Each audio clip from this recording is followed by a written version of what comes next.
ხმაზე და ზოგმა შეიძლება არ იცის, რას ნიშნავს ზოგადად ეს ფენომენი და როდესაც საუბრობ აუხსნათ ალბათ რა არის დოპამინი, ჯერ რომ მივხვდეთ ზოგადად მის არსს. ეს ჰორმონი არის ძალიან მნიშვნელოვანი ფუნქციის მატარებელი ჰორმონი ჩვენს ცხოვრებაში. ენდოკრინული სისტემა გამოყოფს მას და პასუხისმგებელია ისეთ მნიშვნელოვან საქციელზე, ასე ვთქვათ, ქცევაზე, როგორიც არის მოტივაცია, ჩვენი გუნება, განწყობილება, ფოკუსი, კონცენტრაცია, ძილის ხარისხი, მეხსიერება და ზოგადად სიამოვნებასთან დაკავშირებული ნებისმიერი ქმედება. და უკვე, როდესაც საბოლოო ხასიათი აქვს ხოლმე, როდესაც გამოიყოფა დოპამინი, ამ დროს იძახიან ხოლმე, რომ აი ამ დროს მუშაობს ზოგადად ეს ტვინის უბანი, როდესაც ხდება რაღაცა ჯილდოს სახით ამ ჰორმონის გამოყოფა. სანამ სიღრმეებში ჩავალთ, იქამდე ერთი თხოვნა მექნება თქვენთან და შეგახსენებთ იმას, რომ ჩვენი შეხვედრა არის ინტერაქციული ხასიათის, რაც მოიცაზრებს იმას, რომ ნებისმიერ დროს შეგიძლიათ რომ დამისვათ ნებისმიერი შეკითხვა, თუ რამე გაუგებარი იქნება, შეგიძლიათ გამაჩეროთ, ჩამეკითხოთ და ასე შემდეგ. ანუ არ მოგერიდოთ, თუ რამე იქნება ესეთი ან ტერმინი, ან რაღაცა აუხსნელი არაფერი არ დარჩება, ყველაფერს აგიხსნით და ვისაუბრებთ, ხო? ამ შეხვედრის ხასიათიდან გამომდინარე, რადგანაც შეხვედრა არის ინტერაქციული, ერთი თხოვნა მექნება ყველასთან და პატარა ექსპერიმენტი გავაკეთოთ, რომ აი მობილურ ტელეფონებში ყველამ ჩაიხედოთ და შეამოწმოთ, ვის რამდენი გაქვთ screen time. ანუ ეკრანის დრო, ვის რამდენი გაქვთ, ხო? iPhone-ზე შეგიძლიათ რომ მარტივად screen time-ი ჩაწეროთ და ეგრევე ამოგიგდებთ და Android-ზე არის ციფრული კეთილდღეობა. თუ არ ვწდები, digital well-being ესე არის. კი ბატონო. აი ყველამ რომ ნახოთ მაინც და სანამ თქვენ ნახულობთ, მე იქამდე მოგაწვით მსოფლიო სტატისტიკას, რაც წავიკითხე ბოლო კვლევებიდან, 2024 წლის კვლევა იყო, რომ ამერიკაში საშუალოდ არის 7 საათი, ყოველდღიური საშუალო მოხმარება ეკრანების, ევროპაში შედარებით ნაკლებია, არის სადღაც 4-5 საათი და წავაწყდი ერთ პატარა კვლევას, რომელიც საქართველოს სტატისტიკაზე საუბრობს და აქ არის დაახლოებით 5-დან 6 საათამდე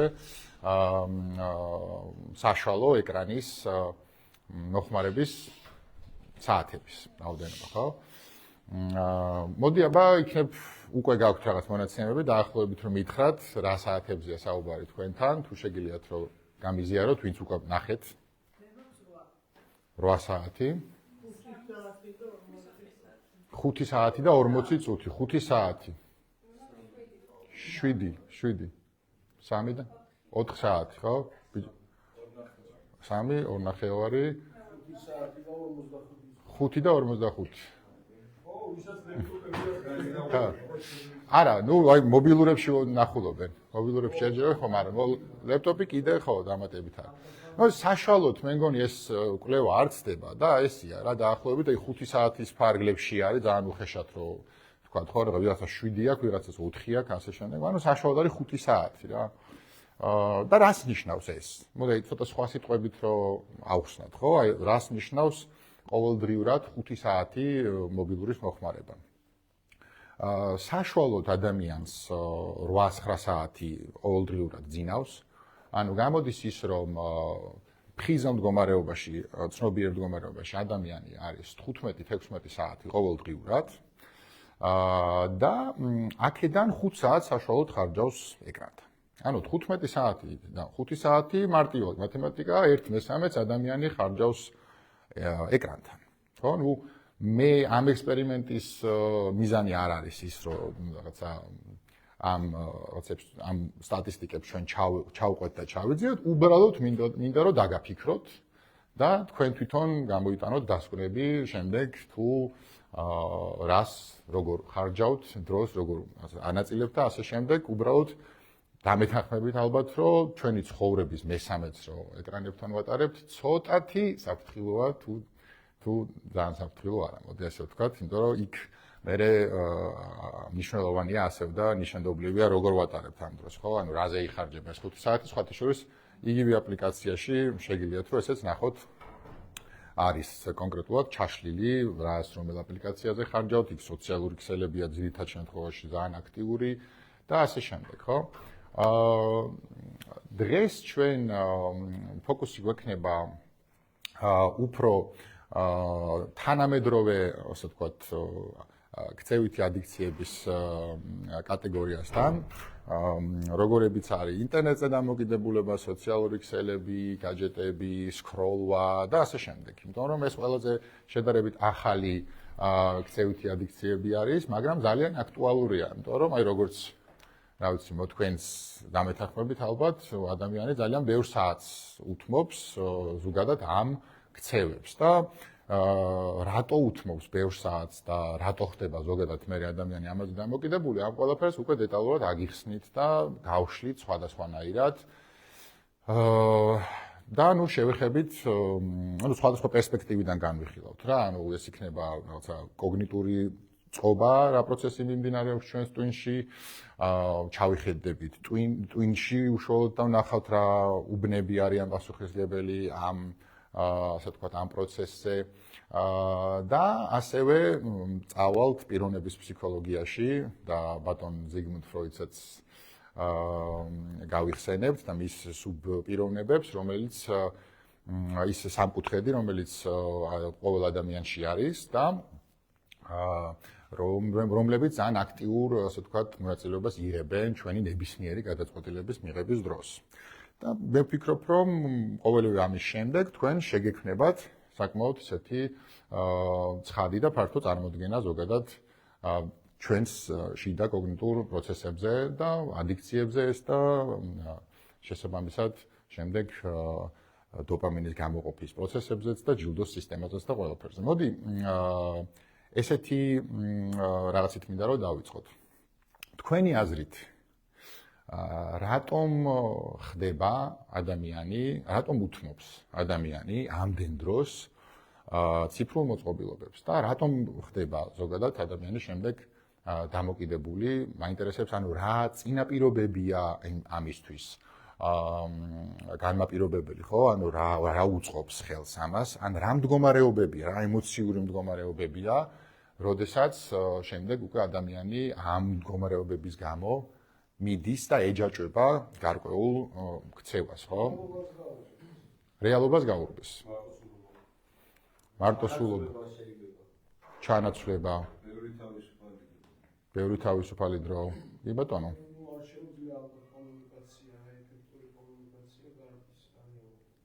კი ბატონო. მე ერთ რაღაცას ვარ დაკვირვებული, მაგალითად Facebook-ს ან Instagram-ს რო ვსკროლავ, არ ვიცი რანაირად ხდება და მარტო ჩემთან ხდება თუ არა, რანაირ განწყობაზე ვარ, ანუ თუ მოწყენილი ვარ ხდება სევდიანი ვიდეოები, თუ ბედნიერი ვარ ხდება ის happy ვიდეოები და მსგავსი რაღაცები, ესეც ხო რაღაცა ისაა. ეს ძალიან მარტივი პასუხია მაგაზე, ეს არის ალგორითმი, რომელიც სპეციალურად არის შექმნილი იმისთვის, რომ ზუსტად აი თქვენთვის სასურველი კონტენტი და თქვენთვის სასურველი ვიდეოები განახოთ. ის იმახსოვრებს გარკვეულ ისტორიას, აქამდე რასაც ეძებდით, პირობითად ან რასაც დიდ დროს უთმობდით შედარებით სხვებისგან და ან რასაც ალაიქებდით, აკომენტარებდით და შესაბამისად ამაზე დაყრდნობით შემდეგ აშენებს ქმნის იმ flows, იმ ნაკადს ვიდეოების რომელსაც განახებ და რომელსაც უფრო დიდი ალბათობით მიაქვს მერე ჩვენი ყურადღება. ხო, იმიტომ რომ ისეთ რაღაცებს განახებს, რომ მერე ვეღარ წყდები და რამდენჯერ ყოფილა, რომ რაღაცა გითქვამთ, რომ საკუთარ თავთან, რომ 10 წუთს ჩავსკროლავ და ეს 10 წუთი რაღაცა 2 საათში გადაზრდილა და ამ ძალიან ბევრ დროში გადაზრდილა და მერე რო იჭერ შენ თავს, რომ რაღაც 2 საათია უკვე პირობითად TikTok-ს სკროლავ, ხო, ან რაღაცას, ხო? ანუ ეგეთი რაღაცები ძალიან ხშირი არის. ხო, ну აქ ამაზე ოდნავ მოგვიანებით ვისაუბრებთ, როგორ არქიტექტურა, ასე ვთქვათ, ხო, სოციალური ქსელების არქიტექტურა როგორ არის გაკეთებული და როგორ არის მოწყობილი. ეს ძალიან მნიშვნელოვანია, ძალიან საინტერესოა და ერთ-ერთ ნაწილს შევეხეთ ახლა ჩვენ, რომელიც ალგორითმი არის და ძალიან ისეთი მნიშვნელოვანი ნაწილია მის სტრუქტურაშიც, სოციალური ქსელების. კი, ანუ ჩემ კითხვაზე სწორი პასუხი ქონდათ, გაქცევა, ტკივილი, მოწყენილობა, ცუდად, ბოდიში დრო, თავისუფალი დრო, ხო და არ ვიცი რა გავაკეთო და იმ დროის არასწორი განაწილება და ასე შემდეგ. ხო, კი, ეს ყველაფერი რაღაც ლოგიკური პასუხებია, ანუ ყველა თავის მხრივ სწორი არის და რო გავაერთიანოთ, მე ვიტყოდი ისე რომ ადამიანი ძირითად შემთხვევაში გაურბის ან საკუთარ თავს, ანუ საკუთარ თავთან დარჩენა მისთვის არ არის სასიამოვნო, ან იმ ტკივილს იყუჩებს, რა ტკივილშიც იმყოფება, ხო? ანუ ეს ტკივილი შეიძლება იყოს ისევ და ისევ, რა ვიცი, მიტოვებულობა, რა ვიცი, მოწყენილობა, დაღლილობა, რაღაცა სტრესი, შფოთი და ყველა ცუდ შემთხვევაში დეპრესია, ხო? ანუ ნეგატიურ ემოციებს გაურბის ადამიანი. როდესაც ნეგატივშია ადამიანი და ცუდად გრძნობს თავს, ამ დროს უნდება რაღაცა შვების გრძნობა, ხო? და ამ დროს უნდება, რომ ამ მდგომარეობებს სწრაფად აარიდოს თავი. და არა პირობითად რაღაც 2 დღის მერე და 1 კვირის მერე და ასე შემდეგ. იმ მომენტში მე ვარ ცუდად, ეხლა მინდა რომ თავი კარგად ვიგრძნო. და ყველაზე სწრაფი მეთოდი და ყველაზე სწრაფი აპრობირებული გზა ამ დროს არის ზუსტად ისეთი ქცევების ჩადენა, რომელსაც მოაქვს მაღალი ჯილდო და ესეთი ძალიან სასიამოვნოა იმ მომენტში და სწრაფ შედეგს იძლევა, ხო? და არა რაღაცა დაგვიანებულ შედეგს. ამიტომ, როდესაც ჩვენ ვსაუბრობთ ქცევით ადიქციებზე, ძირითად შემთხვევაში მიზეზი არის ნეგატიური ემოციები. ძირითად შემთხვევაში ეს არის აი ეს აქ დავწერთან დიახ? დიახ?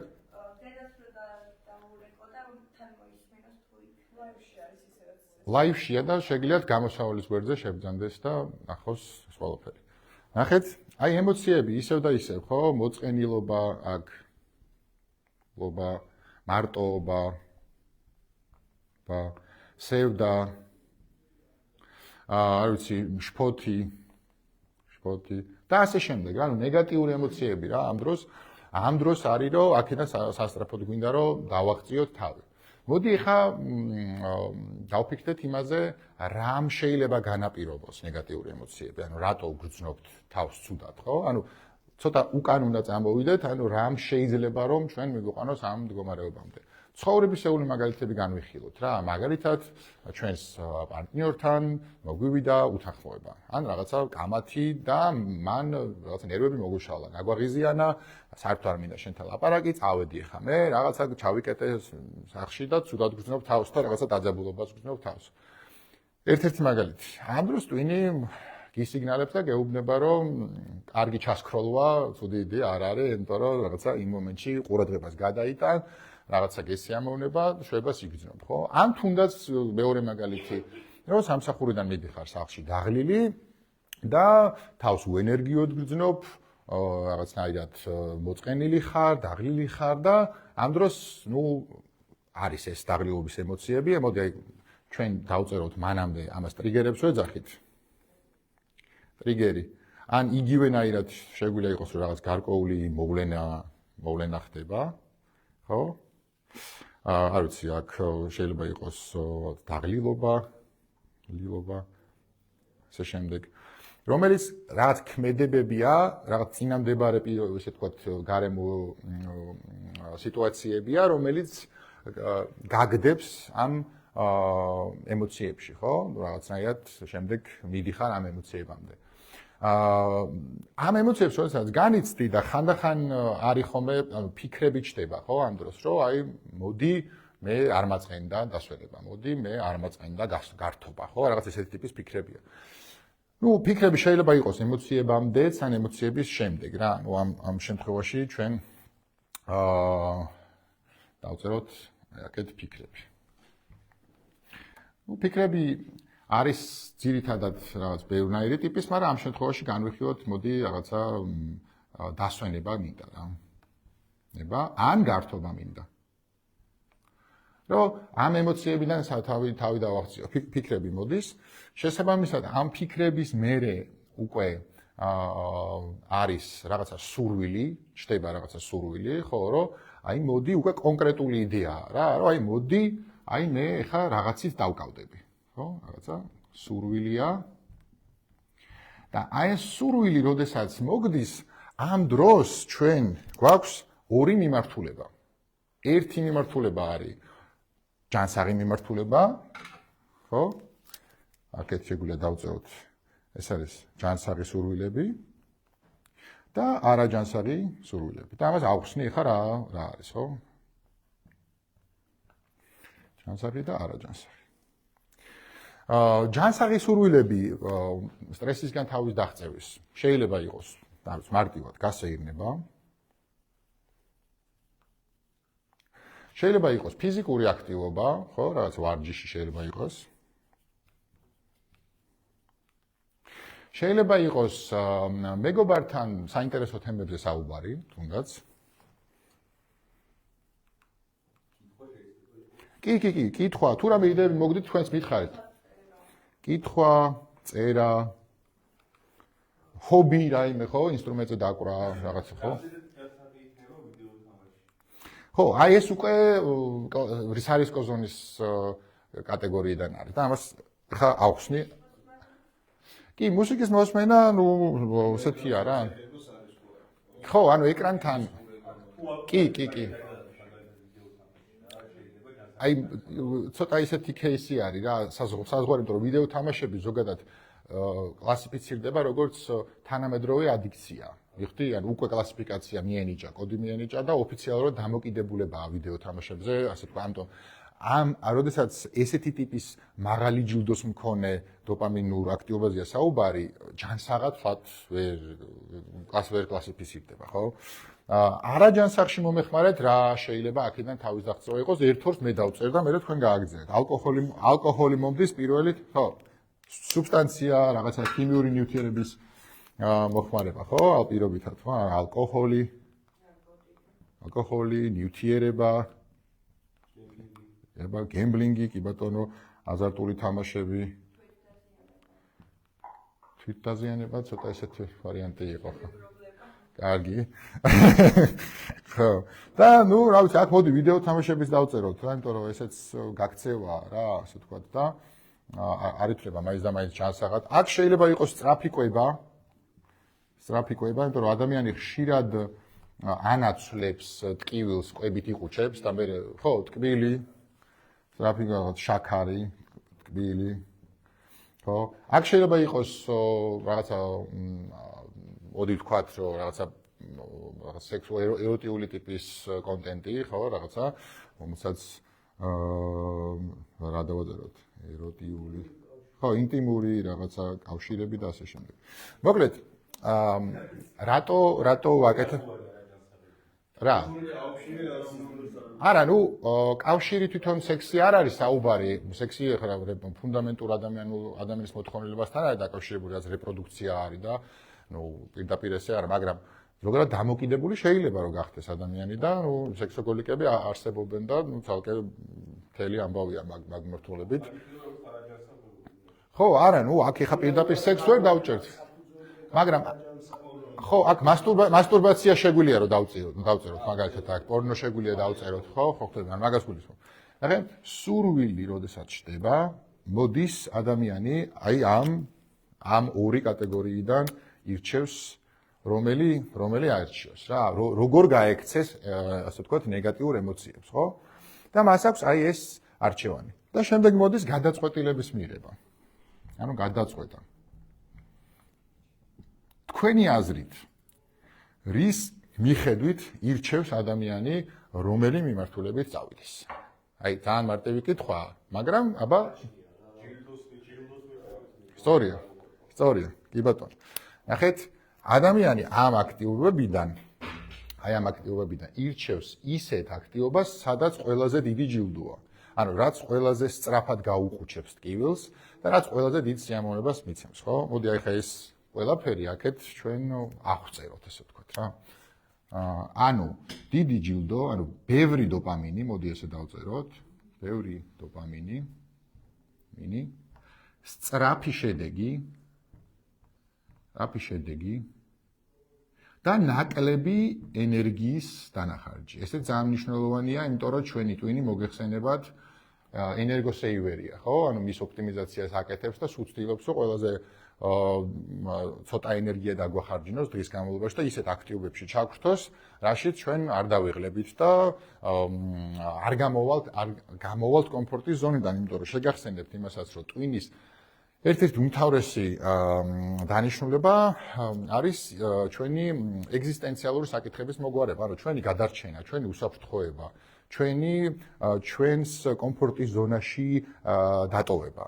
იმიტომ რომ ნებისმიერი ჩვენი კომფორტის ზონიდან გამოსვლა მისთვის არის სიგნალი იმის, რომ რაღაც საფრთხეა, რაღაცა ახალი ხდება, ესე იგი ეს მისთვის უცნობია, მისთვის ამოუხსნელია, მისთვის საფრთხეს შემცველია და ტვინი ყოველთვის ცდილობს, რომ შემდეგ დაგვაბრუნოს ამ ჰომეოსტაზის მდგომარეობაში, ხო? ანუ ამ ნერვული სისტემის ბალანსში, სადაც ჩვენ არ შფოთავთ, ჩვენ ვართ მშვიდად და ასე ვთქვათ, წყნარად და ვაგრძელებთ ნორმალურად ოპერირებას, ხო?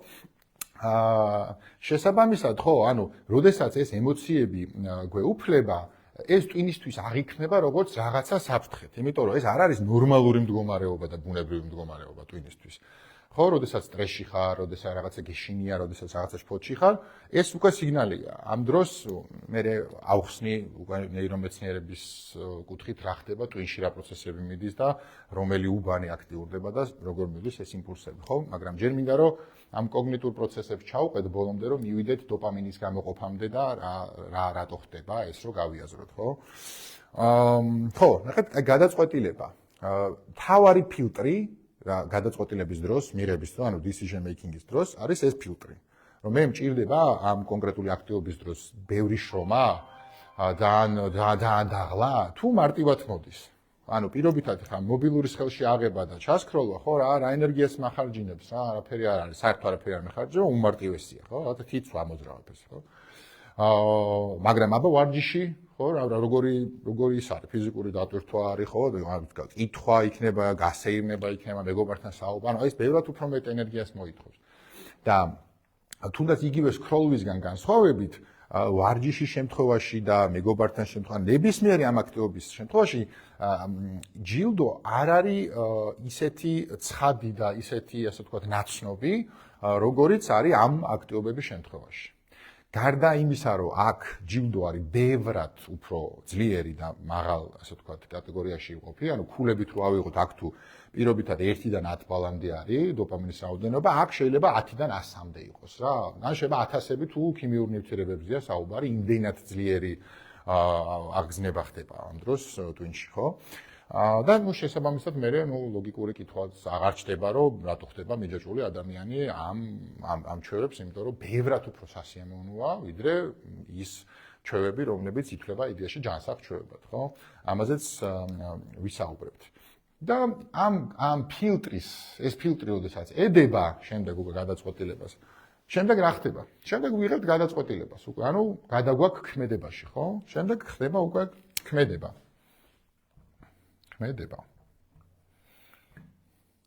და მოდი ამ არაჯანსაღი ქმედებებიდან დღეს განვიხილოთ ორი რამ. ეს არის სოციმედია და ეს არის მობილური ან სკროლვა რაღაცა, ნებისმიერი შეგვიძლია განვიხილოთ, ხო? რომელიც არის დღევანდელი ძალიან აქტუალური საკითხი და შედარებით ახალი პრობლემა, ხო?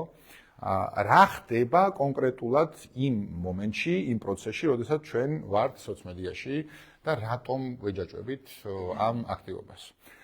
პირველი რაც უნდა აღინიშნოს, არის ის, რომ ზოგადად ჩვენი ტვინი არის მიჯაჭვული არამხოლოდ ჯილდოზე და არამხოლოდ შედეგზე, არამედ შედეგის მოლოდინზეც, ხო? ანუ, როდესაც მე უკვე რაღაცა გზა დავხაზე თუ როგორ უნდა მივიღო დოპამინი, აი ამ პროცესზე მე უკვე ამ პროცესში როდესაც ვარ, მე უკვე ჩემს ტვინში უკვე გამოიყოფა ეს ჰორმონი. ანუ ეგრეთ აი მოლოდინის რეჟიმში როდესაც ვარ, ხო? და სოციალურ მედიაში ზუსტად ეს ფენომენი ძალიან კაფიოდ გვხდება. როდესაც ვიღაცა დაგვილაიქებს რაღაც ფოტოს, ან დაგვიკომენტარებს, ჩვენ მოგვდის ნოტიფიკაცია, მაგრამ არ ვიცით ვინ გააკეთა ეს, ხო? ჩვენ გვაინტერესებს სასტრაფოდ გავიგოთ, აი ვის მოეწონა ჩემი ფოტო, ვინ დაალაიქა, ვინ დაგვიკომენტარა, ხო? აი ეს ინტერესი არის ხოლმე, რომ აი სასტრაფოდ შევდივართ, ეგრევე ვამოწმებთ, რა გვიპასუხა, იმიტომ რომ აი ცნობის მოყარეობა აქტიურდება ამ დროს და ეს ინტერესი გაინტერესებს რა ხდება და ამ დროს დიდი რაოდენობით გამოიყოფა დოპამინი. და ნუ რა თქმა უნდა, თვითონ უშუალოდ ასე ვთქვათ, რაღაცა ბოლოსაც, აი მაგალითად ავიცი, პირობითად ჩემმა ფოტომ დააგროვა 200 ლაიქი და ეს უკვე ჩემთვის ძალიან სერიოზული რამ არის, იმიტომ რომ ადამიანის ფუნდამენტური, ასე ვთქვათ, მოთხოვნილება არის, რომ იყოს მოწონებული, იყოს მიღებული, იყოს სოციუმში ინტეგრირებული და კავშირში იყოს სოციუმში, ხო? ანუ ადამიანებს მოწონდეთ, ის აფასებდნენ, იღებდნენ ისეც როგორიც არის. მაგრამ აქ იღებდნენ ისეც როგორიც არის თან ცოტა კითხვის ნიშნებია, როდესაც სოციალურ მედიას ეხება საქმე, იმიტომ რომ აქ მთელი ამბავი ხდება, იმიტომ რომ ადამიანი ხო, აი როგორ გითხრათ ახლა, ცუდად შეიძლება არის, მაგრამ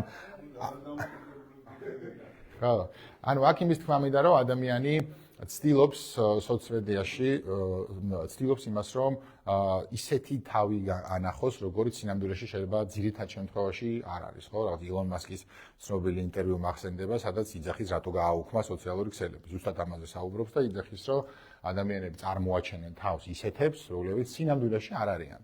და რომ ეს ფეიქის ფენომენი, ანუ ძალიან ესეთია რა, სევდიანი მომენტია, ხო? რომ რატო უნდა გინდოდეს ეს, მაგრამ რატო უნდა უნდოდეს ადამიანს ამის გაკეთება, ამასაც აქვს თავისი ახსნები, ხო? და ეს მოდის ბავშვობის ტრავმებიდან და ეს მოდის ღრმა, ასე ვთქვათ, ფსიქოლოგია, რომელშიც ახლა ამ სესიის დროს არ შევეხებით, იმიტომ რომ ეს ცალკე თემაა და ცოტა შორს დაგვიყვანს. მაგრამ ყველა ადამიანში არსებობს რაღაცა დანაკლისები, რაღაცა ფსიქოლოგიური პატარა ტკივილები, გადაუმუშავებელი ტრავმები, ასე შემდეგ, რასაც შემდეგ მოზარდობაში ვცდილობთ ხოლმე, რომ მე ეს რაღაცეებით გადავფაროთ, ხო? და ხან ჯანსაღია, ხან არაჯანსაღია და მოკლედ ეს ცალკე ამბავია, რატო ვაკეთებთ ამას. მაგრამ ის ხო გასაგებია, ანუ ვალიდაციის მოპოვება, ეს ფენომენია რა, რომ ვიღაცამ დამილაიქეს და დამიდასტურა, რომ მე კარგი ტიპი ვარ. ანუ მე ხო, I'm good enough. საკმარისად კარგი ვარ. ხო და არა, მაგიტომაც არის შექმნილი ზუსტად სოციმედია, ხო, მაგიტომაც მუშაობს კარგად და მაგიტომაც ხარჯავს ძალიან ბევრ დროს, რომ ხო, თითქოს და ჩვენ თავს გვაგრძნობინებს ბედნიერად კავშირში, სოციუმში, ხო, მიუხედავად იმისა, რომ ჩვენ ვერ ვახერხებთ ფიზიკურად პირობითად ადამიანებთან კომუნიკაციის შენარჩუნებას, ამ ვირტუალურ ქსელში ყავს ყველა გაერთიანებული და ადვილად ხდება, ანუ ხელმისაწვდომობა და გაიზარდა, ხო, შემიძლია აღზა ამერიკაში პირობითად საქართველოსთან ადამიანს რაღაც ვიდეოთი ველაპარაკო და ნუ რა თქმა უნდა აქვს თავისი ტექნოლოგიური პლუსებიც, ხო, ნუ გარდა მინუსებისა, ყველაფერს აქვს თავის პლუსები, მაგრამ მე უბრალოდ დღეს გელაპარაკებით იმ საფრთხეებზე, რა საფრთხეებიც მოყვება ამ ტექნოლოგიურ რევოლუციებს და რაც აუცილებლად უნდა გავითვალისწინოთ, რომ არ გადაიქცეს ეს უკვე ადიქციაში და არ მივეჯაჭოთ ამ ყველაფერს, თორე ზომიერი გამოყენება აბსოლუტურად მისაღებია თუ ფუნქციურად იყენებ და რაღაცა 5 საათს არ ხარჯავ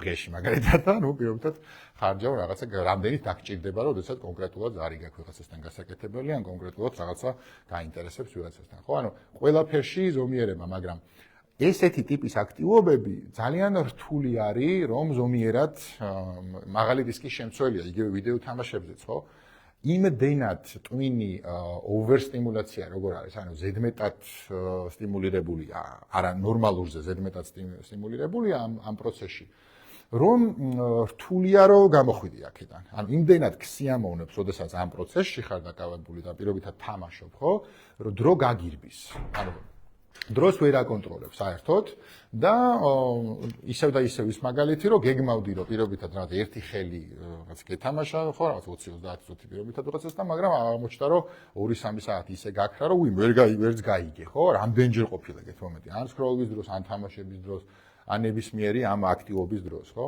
აი ზუსტად ეს არის რა რომ ძალიან რთულია მაღალი დოპამინის ჯილდოს მქონე აქტივობების გაკონტროლება და მისი, ასე ვთქვათ, მასთან რაღაცა ჯანსაღ ურთიერთობაში ყოფნა, თუმცა თუ ადამიანი ნორმატიულია, თუ მას არ აქვს ადიქციებისკენ მიდრეკილება, ამ შემთხვევაში უფრო ადვილად ხდება ამის გაკონტროლება, მაგრამ ისეთ ადამიანებში, რომლებშიც მიდრეკილება მაღალია და ეს უკვე რაღაც ბავშვობიდან ჩადებული პროგრამებით და გენეტიკური ფაქტორებით და სხვადასხვა გარემოებებით ხდება, ამ შემთხვევაში უკვე რთული ხდება შედარებით ამ ქცევის გაკონტროლება, იმიტომ რომ ჩვენ შემდეგ ეს ქმედება გადაიზრდება ამ ხშირ შემთხვევაში უკვე ჩვევაში, სადაც ადამიანი გარკვეულ ეტაპზე რაღაცა დოზით აკონტროლებს ამ ჩვევას ნების ყოფის ხარჯზე, რაღაცეების ხარჯზე, მაგრამ განხშირია ის ფაქტი, რომ უკვე კონტროლი, ასე ვთქვათ, იკარგება და სამწუხაროდ ეს გადაიზრდება დაავადებაში და ყალიბდება დამოკიდებულება. უგულება. ხო? ახეთ ჩვენ ზოგადად ადამიანები ვართ ჩვევებისგან შემდგარი ქმილებები. ანუ ყოველდღიურად ჩვენ სტატისტიკურად დაახლოებით 70,000-80,000 ფიქრი გვიგენერირდება ყოველდღიურად. ამ ფიქრების უდიდესი რაოდენობა 80-90% არის შეიძლება ითქვას განმეორებადი ფიქრები, ეგრეთ წოდებული პატერნები, ხო? აი რაღაცა ყოველდღიური რაღაცეები, ხო? რაღაც როგორიც არის შეიძლება თბილის გამოხეხვა, რაღაცა სამსახურში წასვლა, ტანსაცმლის ჩაცმა, ის პატარ-პატარა ჩვევები რაც ხდება და ამის გარდა არის ერთი საინტერესო სტატისტიკა, რომ ფიქრების უმეტესობა, ჩვენი ფიქრების უმეტესობა 70-80% არის ნეგატიური ხასიათის. და რატო არის ეს ასე, ხო? ალბათ დაგაინტერესებთ. რატომ არის ადამიანის ფიქრები სულ ნეგატივში და არ არის პოზიტივში?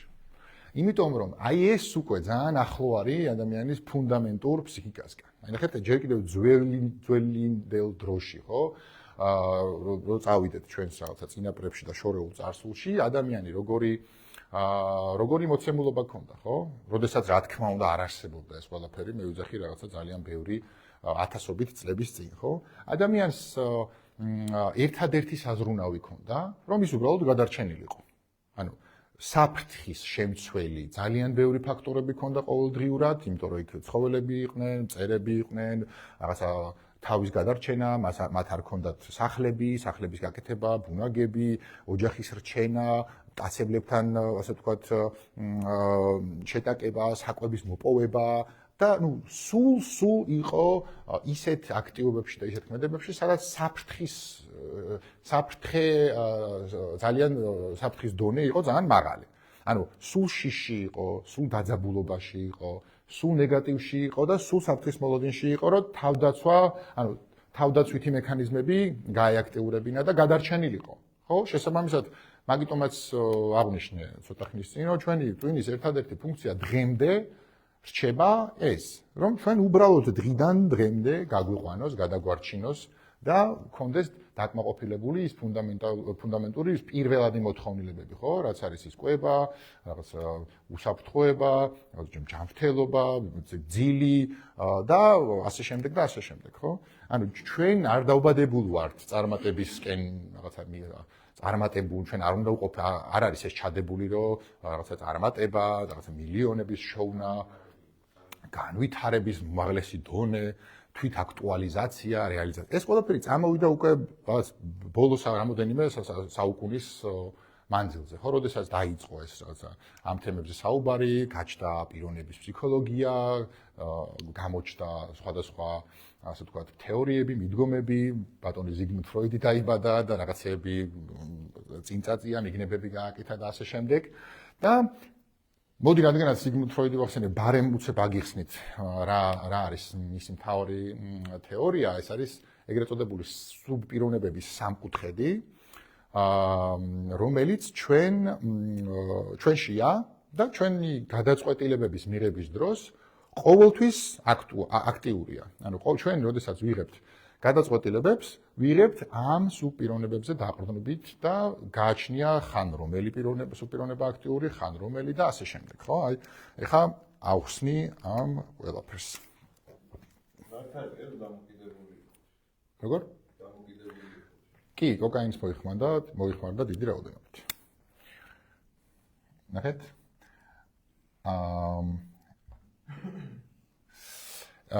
ესე იგი, როდესაც ადამიანი იბადება ბავშვობაში, ჭიპლარს აჭრიან და გამოდის ამ ქვეყნად პირველივე დღეების დროს, ამ დროს ჩნდება პირველი სუბპიროვნება.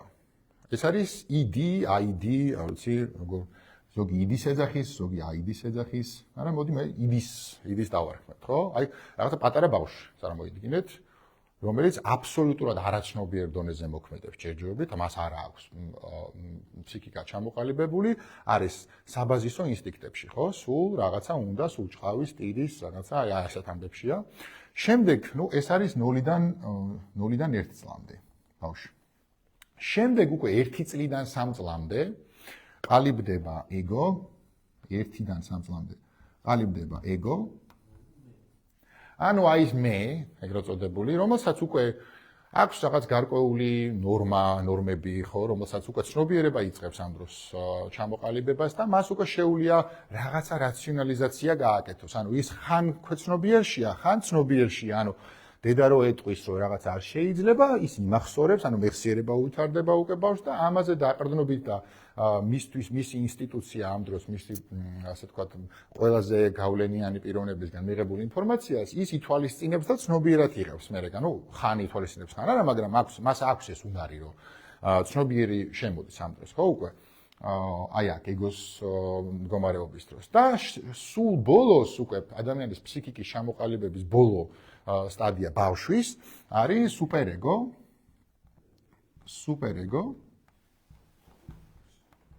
რომელიც 3 წლიდან 5 წლამდე ყალიბდება. ეხლა რა არის სათითაოდ ყველა მათგანი, ხო? ვის რა როლი აქვს, ესეც რო ვთქვათ, რა. ID, ანუ ეს ეგრეთ წოდებული პატარა ბავშვი არის როგორც წესი, აი ეს ძირითადი საბაზისო ინსტინქტებით გამორჩეული, ხო?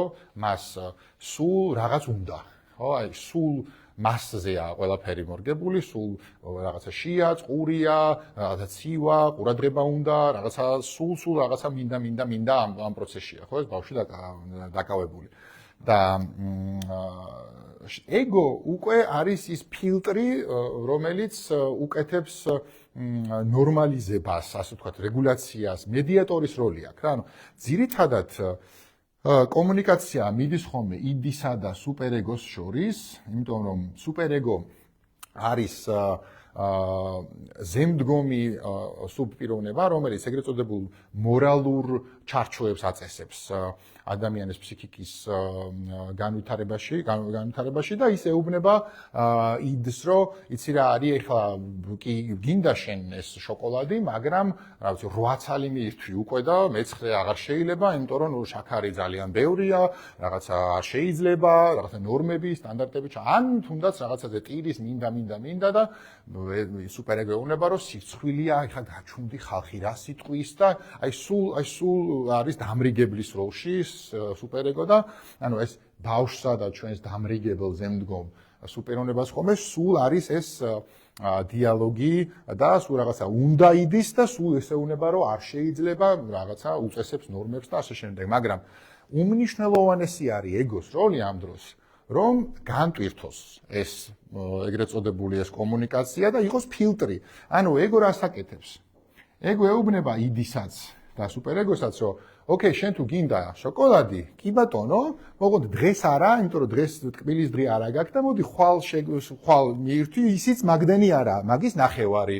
ხო? რაღაცა ბედნიერია პირობითად ID-ც, ბედნიერია სუპერეგოც. აი რაღაცა შუაში არსებული მნიშვნელოვანი რგოლია, რომელსაც უდიდესი ენერგია ეხარჯება და უდიდესი ძალისხმევა ჭირდება და ნების ყოფაზე გადის მთლიანად ძირითადად ეგო, რომ არ დაიღალოს და აი ეს მედიატორის როლი შეასრულოს ამ ორ სუბპიროვნებას შორის, ხო? ანუ ნახეთ ჩვენ იდის შემთხვევაში, ანუ ეს მოთხოვნილებები არის ძირითადად სულ დოპამინის დოპამინთან აქტიურ კავშირში ყოფი მოთხოვნები რა. ანუ იდი ისეთ რაღაცებს ითხოვს, რასაც როგორც წესი მოყვება ჯილდო, ხო? ანუ რომ ისიამოვნოს მან, იმიტომ რომ რაღაცა სულ გაურკვევლობაშია, ჯერ სამყაროსთან არის ის სად მოხდა, სულ კითხვის ნიშნები აქვს, სულ შეცნობის პროცესია, სულ რაღაცა აინტერესებს, სულ ცნობის მოყარეობაშია და სულ კითხვები აქვს, სულ რაღაცა უნდა. და შესაბამისად ეს უნდები ისეთ რაღაცებს ითხოვს, რომ შემდეგ უკვე რაღაცნაირად დაკმაყოფილდეს ამ დოპამინით რა. მაგრამ ერთი რაღაცა არის აქ აღსანიშნავი, რომ როდესაც ხდება ტვინში დოპამინის გამოყოფა, აი იმ ჯილდოს სისტემის სიამოვნების ცენტრიდან. ამ უბანს არ აქვს იმის ფუნქცია, რომ განსაზღვროს ეს აქტივობა ჯანსაღია თუ არა ჯანსაღი. ანუ მაგის ფუნქცია არ აქვს რა მაგ უბანს.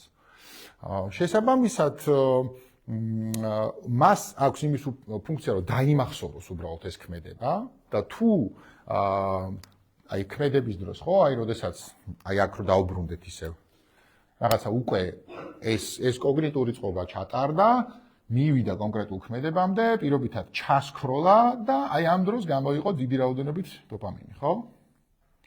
და იმდენად სასიამოვნო იყო და იმდენად დიდი რაოდენობით არის დოპამინი, რომ საბაზისო დონისგან იმდენად ზემოთ არის, რომ ტვინი ამას იმახსოვრებს, ამის ფუნქცია აქვს, რომ დაიმახსოვროს როგორი გზით მოიპოვა ეს დოპამინი. ანუ აი ამ თლიან წყობას, ხო, ანუ რაც ქმედება მოხდება, იქამდე ხო რა ჯერ გადაწყვეტილება, სურვილი, ფიქრები, ემოციები, ტრიგერები, მთელი ამბავია, ხო? ანუ ამ ყველაფერს იმახსოვრებს ჩვენი ორგანიზმი, ჩვენი გონება და უკეთებს დოპამინის ერთ-ერთი მთავარი ფუნქცია კიდე არის мотиваცია და გამეორებისკენ ბიძგი. და ეუბნება ტვინს, რომ მოდი კიდე მინდა. და შესაბამისად მიდის გამეორება, აი როგორ ყალიბდება მე ჩვევა, ხო? ჩვევა ზუსტად ესე ყალიბდება, რომ როდესაც რაღაცა ბევრჯერ გავიმეორეთ ამ არაჯანსაღ ქმედებას, ის უკვე გადაგვდის ჩვევაში.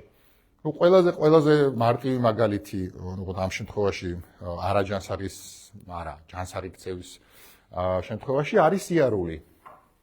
ხო, ადამიანი როდესაც იბადება, მას არ აქვს იმის უნარი, რომ ორი ნაბიჯი გადადგას, ეგრევე ეცემა. მაგრამ დროთა განმავლობაში, რაღაცა დედას, მამის, მშობლების დახმარებით, ის რაღაცა სწავლობს მე ამ სიარულს და დღესდღეობით უკვე რაღაც ავტომატური ხდება, ხო, ეს სიარული უკვე ისეთი ჩვევა არის, რომ აღარც ფიქრობ ამაზე რა, ანუ ბუნებრივია, რომ დადიხარ, ანუ იმდენად გამჯდარია, ხო, იმდენჯერ გვაქვს ეს ყველაფერი გაკეთებული.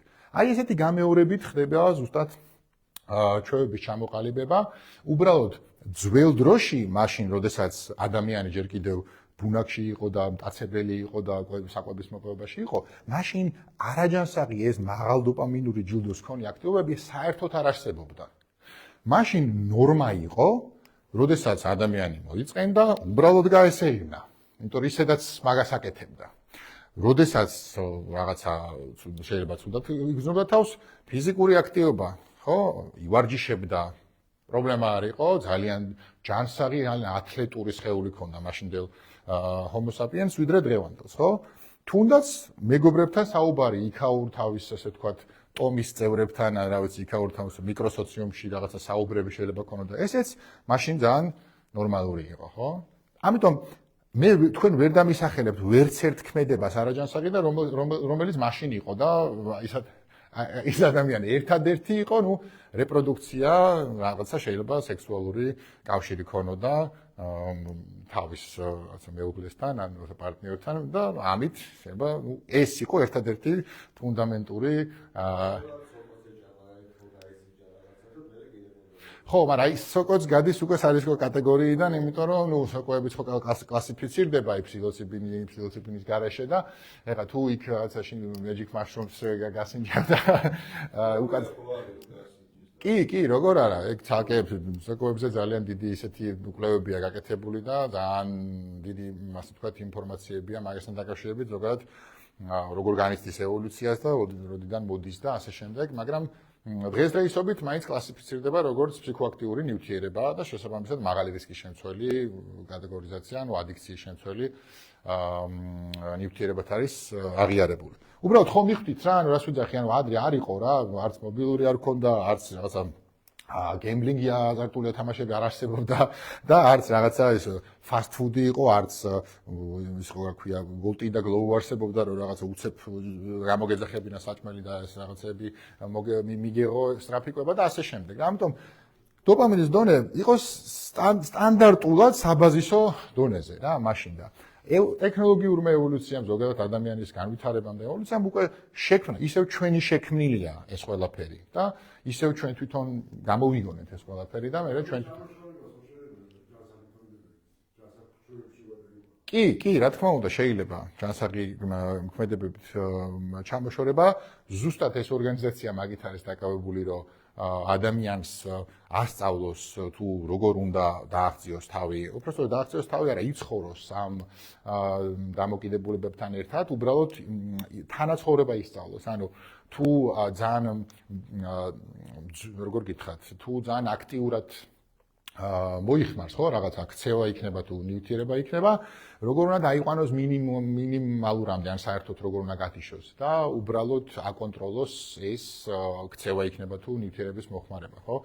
ანუ რასაც ეს ორგანიზაცია აკეთებს არის ის, რომ ადამიანს ეხმარება ააშენოს რაღაც გარკვეული სისტემა, ფუნდამენტი, რომელიც მას მიეხმარება უკვე ყოველდღიურობაში ამ სარისკო ქმედებებისგან თავის დაღწევაში და არა მხოლოდ ამაში, არამედ ჰარმონიულ ცხოვრებაში, ბედნიერად ცხოვრებაში, თავისი ნიჭების და ძლიერი მხარეების წინ წამოწევაში და ბევრად უფრო პროდუქტიულ ცხოვრებაში და ჯანსაღ ცხოვრების, ასე ვთქვათ, პოპულარიზაციასაც, რა თქმა უნდა, უწევთ ხო ადამიანებს. იმიტომ რომ კიდევ ერთხელ ვიძახით, თუ ადამიანი მიდრეკილია ქცევითი ადიქციისკენ და ბავშვობაში იდება ეს პროგრამები რა, რაღაცა გენეტიკური ფაქტორი ძალიან ძლიერია, არის რაღაც აღზრდელობით არათანმიმდევრული სტილი, რომელიც მაპროვოცირებელია ადიქციების ჩამოყალიბებაში, ხო? ეს კოდები, როდესაც ეს პროგრამები ჩაიწერება ბავშვობაში, შემდეგ რაღაცა სხვადასხვა გამოვლინებების, აი ამ გამოვლინებების სახით გამოდის გარეთ, ხო? და ადამიანი ხდება მე რაღაცებზე დამოკიდებული და აი ესეთ ადამიანს თავისით უჭირს მე რომ დააღწიოს თავი ამ სისტემას, იმიტომ რომ ეს პროცესი, რაც მე ხა წერან აღწერ, ეს კოგნიტური ჯაჭვი, ხო, რაც საბოლოოდ მე დოპამინის გამოყვებას თან სრულდება და ეს მავნეჩვევა და შემდეგ უკვე დამოკიდებულება. ეს არის ეგრეთ წოდებული მახე, ანუ დოპამინის მახესაც ეძახიან, რაზეც ადამიანი ეჯაჭვება. ანუ ადამიანი ისევ იქ რო დაუბრუნდეთ, ხო, ემოციური, ნეგატიური ემოციებიდან თავის დაღწევის არასწორი გზა არის დამოკიდებულება. აი, ესეთ დეფინიციად შეიძლება გავუკეთოთ, ხო?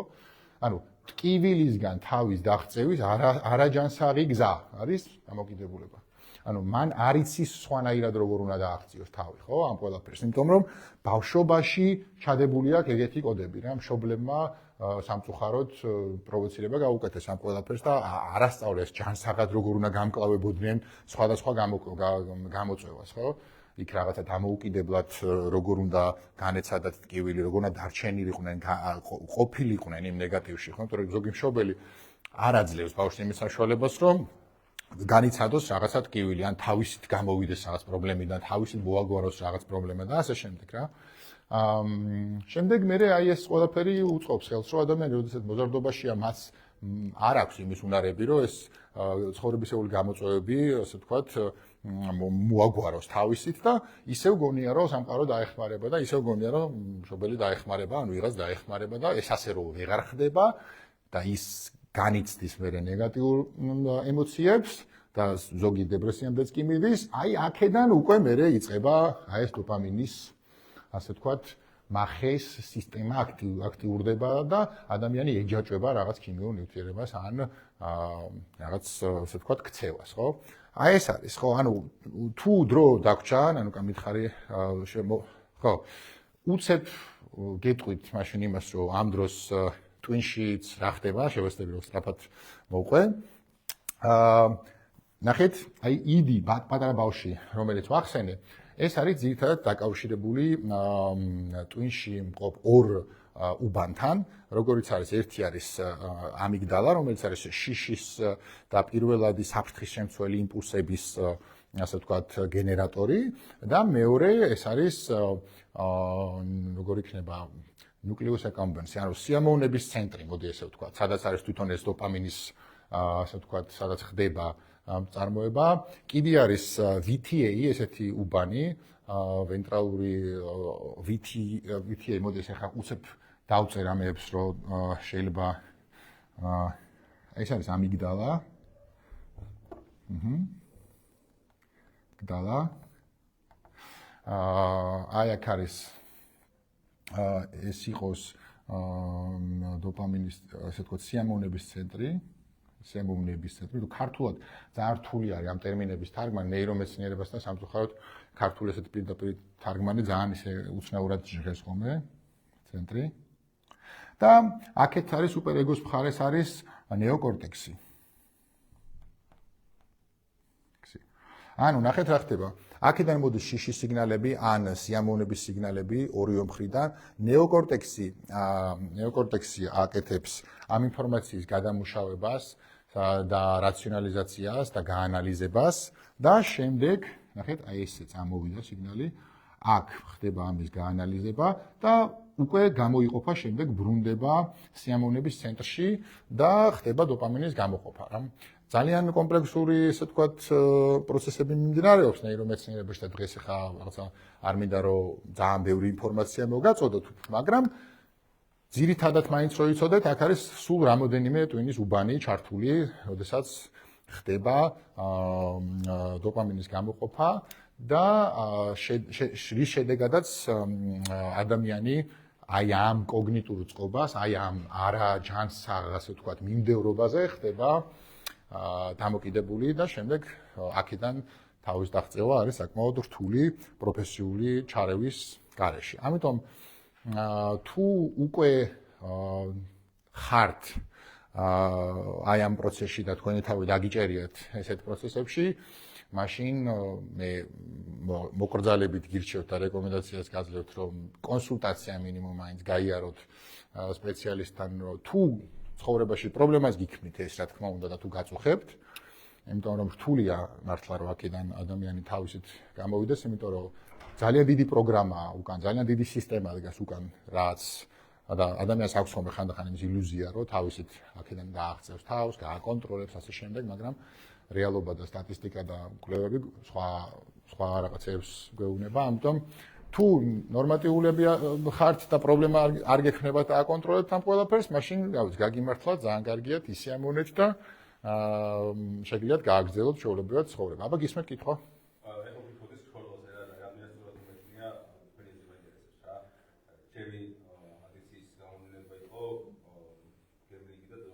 კი. ძალიან მოამსგავსება ის ქრონის იმას ემოციებს, მათ ხო პატარ-პატარა ვიდეოები, რა შორტ ვიდეოებზე კი. კი, არის პარალელი. შეგვიძლია გავალბოთ. ეიფორიასა და სასწრაფოთა შორის არის სუერტ და იოშინას ვიდეოები თუ არა, გაგახაროს და გაგახაროს. როგორც ბლიკის დროს ძალიან კი, არის. მუშაობს ეს. ზუსტად იგივე აუხსნი ხა ამ ფენომენს. ანუ მადლობა კითხვისთვის, საინტერესო დაკვირვებაა, მეც მიფიქრია ამაზე. რა ხდება გემბლინგის დროს და რა ხდება სკროლვის დროს. გემბლინგის დროს და მოდი სლოტების მაგალითი ავიღოთ, ხო რომ უფრო მარტივი იყოს. ანუ სლოტის, როდესაც ადამიანი ხელს ურტყავს და ეგრეთ წოდებულ ფსონს აკეთებს, მას აქვს ზუსტად აი ეს დოპამინის გამოყოფის დიდი ჭარბი რაოდენობა, იმიტომ რომ ის მოლოდინშია რაღაცა ჯილდოს. საუბრის დასაწყისში ვთქვი, რომ არ დოპამინი გამოიყოფა მხოლოდ მაშინ არა, როდესაც ჯილდო გამოიყოფა, კი ბატონო, მაშინაც გამოიყოფა, მაგრამ აი როდესაც მოლოდინშია ადამიანი და გაურკვეველ მდგომარეობაშია, ხო, აი ეს გაურკვევლობა მას აძლევს აი ამ ჭარბი რაოდენობით დოპამინს და პლუს პარალელი იყო სკროლვასთან, სკროლვის დროსაც წამებში, როგორც ასე ვთქვათ, ამ სლოტზე დარტყმის დროს წამებში ტრიალდება და იქ არავინ არ იცის მოიგებ, წააგებ, თუ არაფერი არ მოხდება, სულ რაღაც გაურკვევლობა, ზუსტად იგივე ხდება სკროლვის დროს, როდესაც მილიწამებში იცვლება ეს ინფორმაცია, ის ვიდეო შენ შეიძლება ძალიან მოგეწონოს, შეიძლება ძალიან არ მოგეწონოს, შეიძლება გაგაღიზიანოს, შეიძლება გაგახაროს, შეიძლება არ გაგზნოს, შეიძლება რაღაც მდგომარეობიდან გამოგიყვანოს და მილიონნაირ ემოციას გამოიწვევს. ანუ მთელი გამა არის ემოციების, როდესაც ვიდეოს უყურებ. არ იცი რას იგრძნობ. მივხვდით, ანუ ამ მიჯაჭვულობა ზუსტად ამ პროცესზე ხდება, როდესაც შენ არ იცი შენ თავს როგორ იგრძნობ. ამიტომაც იძახიან ხშირად, რომ მოთამაშე აზარტულ თამაშებს დამოკიდებული არ თამაშობს, იმიტომ რომ მოიგოს. ის თამაშობს, იმიტომ რომ ითამაშოს. ანუ ის თამაშობს, იმიტომ რომ პროცესში იყოს, იმიტომ რომ მას ეს ემოცია აინტერესებს. მისთვის ეს ემოციაა ბევრად უფრო მნიშვნელოვანი და არა კონკრეტული ციფრის მოგება. იმიტომ რომ რამდენჯერაც მოიგებს იმ ციფრს, ის უბრალოდ ადამიანი თამაშობს იმისთვის, რომ მოიგოს და იგებს იმისთვის, რომ ითამაშოს. ხო? ანუ ძალიან ცნობილი გამოთქმა არის, ხო? ანუ ეს დაუსრულებელი ჯაჭვია. ამიტომ რა თქმა უნდა, ცხადი არის ის პარალელი, რაც თქვი და რა ვიცი, თუ ვინმეს კიდე კითხვა გაქვთ, დამისვით და ნელ-ნელა დავასრულოთ. დიახ?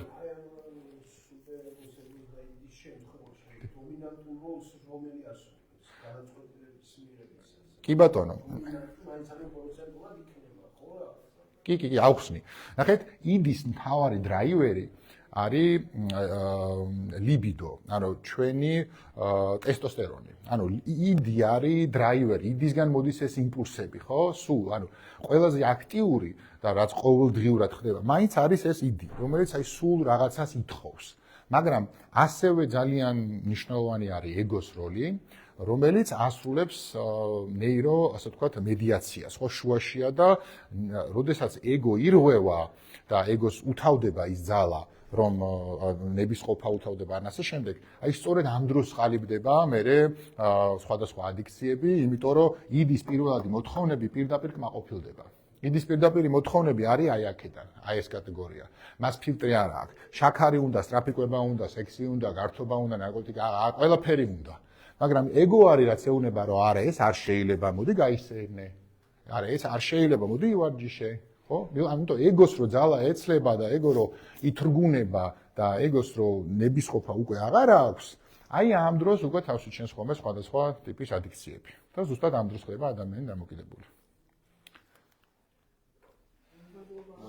დიდი მადლობა.